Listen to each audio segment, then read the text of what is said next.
Ever get that feeling? Like some stories, they're like onions, layers on layers, and you peel one back thinking you've got it figured out, and bam, there's another one underneath, even more complicated than the last. I know what you mean, like those Russian nesting dolls. You think you've reached the smallest one, but there's always another one hiding inside. Exactly. And today we're going deep, like really deep into Genesis 34.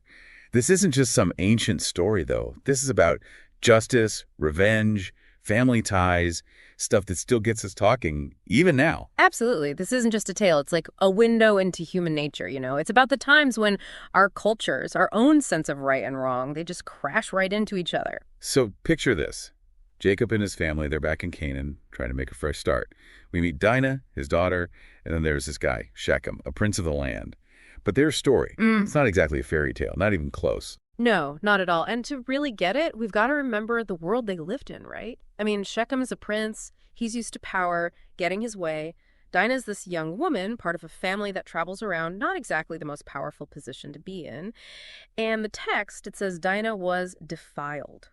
Strong word, right? It goes beyond just the physical. It's about honor, family, and the rules of their society, things that were huge back then. Talk about a bombshell, right? Everything gets thrown into chaos. And Jacob, he doesn't say a word at first. But his sons, now they are furious. And I mean, really, think about it. This isn't just about Dinah anymore. It's about their family's reputation. Yeah. How others see them in the community. Back then, that stuff was everything. And here's where it gets even more, well, complicated. Shechem, he knows he's messed up, right? Maybe he sees the storm coming. So he does something surprising. He asks to marry Dinah. On the surface, it's like he's trying to fix things, make it right. But remember those layers we talked about? Yeah, this is where it gets deeper. Because Dinah's brothers, they aren't buying it. Not completely. They come back with a demand of their own. Every man in Shechem's whole tribe, they got to be circumcised. Sounds like they're going along with the marriage idea, right? But something feels off. Like, what were they really planning? And that's where things get really dark. What happens next is a massacre. Straight up. Simeon and Levi, Dinah's brothers, they use the fact that the men are recovering from the circumcisions to attack them. They take revenge into their own hands. And that's what gets you thinking, was this justice for their sister? Or was it something else? Did they take it too far? Where's the line between righting a wrong and just plain awful vengeance? And the thing is, Jacob is shaken. He's not just scared by the violence, but what it means for his family now. They're outsiders, remember? He confronts his sons, but their answer, it's chilling. They tell him they couldn't let their sister be treated like a harlot. It goes back to those deep-seated beliefs we were talking about. Were they just driven by anger? Or did they feel like they had to do this for their family's honor, no matter what? It makes you think, right? Like even today, these ideas about honor and getting even, they still have power, don't they? That's what's so powerful about this story. It forces us to confront these difficult questions about justice, revenge, and the line between them, even thousands of years later.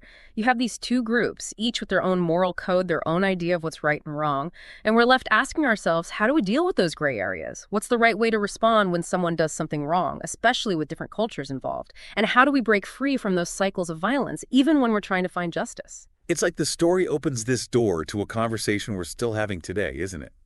Justice, the temptation of revenge, the weight of family, they all collide in this story.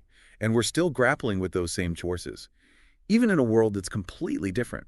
Makes you think twice about those easy answers we often reach for. Definitely. Dinah's story, it isn't some simple lesson with a clear moral. It's a reminder that sometimes the hardest questions, they're the ones that stick with you long after the story's finished. And that's what we hoped for with this deep dive, to get you thinking, questioning, seeing this story in a new light.